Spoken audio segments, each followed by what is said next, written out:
അപ്പോൾ ഞാൻ മനസ്സിലാക്കിയെടുത്തോളം ചെയ്യാൻ പറ്റുന്ന കാര്യം എന്ന് വെച്ചാൽ എല്ലാ സിറ്റുവേഷനിൽ നിന്നും നമുക്കപ്പം ഉള്ളതിലെ പോസിറ്റീവ്സ് എന്തൊക്കെയാണ് എന്ന് എഴുതി വെക്കുമ്പോൾ കുറച്ചുകൂടി നമ്മൾ ഈ പോസിറ്റീവ്സിലേക്ക് കുറച്ചുകൂടി അട്രാക്റ്റഡ് ആവാനുള്ള പോസിബിലിറ്റി ഉണ്ട്. ഇങ്ങനെ നമുക്ക് നമ്മളുടെ മൈൻഡിനെ ട്രെയിൻ ചെയ്യാം എന്നുള്ളതല്ലേ. ഈ ട്രെയിനിങ് ആണ് ആക്ച്വലി നമ്മളുടെ ആദ്യത്തെ 2 സ്റ്റേജിൽ, ആക്ഷൻ ഒഴികെയുള്ള 2 സ്റ്റേജിൽ വർക്ക് ചെയ്യുന്നത്.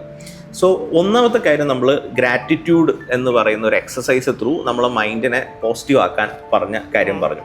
അടുത്ത എന്താ ഇതുപോലെ ചെയ്യാൻ പറ്റുന്നത്? സാറ് പറഞ്ഞ പോലെ ഒരാള് ലാക്കിൽ കൂടെയാണ് പോകുന്നത്, സ്ട്രഗ്ലിംഗ് ആണ്, ഒരാള് സക്സസ്ഫുൾ ആണ്.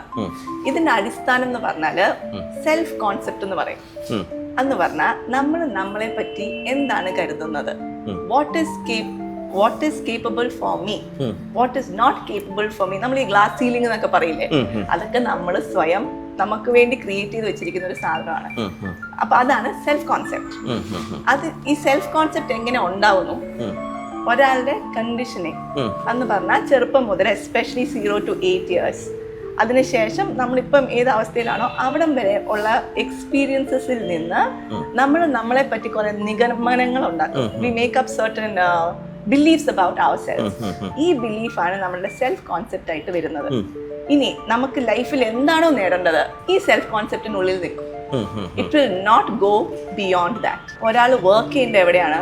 ഇൻ ഹിസ് തോട്ടിനേക്കാളും ഏറ്റവും കൂടുതൽ ഒരാൾ വർക്ക് ചെയ്യേണ്ടത് in his conditioning, in his belief systems. ഈ ബിലീഫ്സ് ഒക്കെ നമുക്ക് ആരൊക്കെയോ പറഞ്ഞു തന്നതാണ്. ചെറുതായിരിക്കുമ്പോൾ നമുക്ക് അങ്ങനെ തീരുമാനം എടുക്കാനുള്ള ഒരു കപ്പാസിറ്റി ഒന്നും ഇല്ല.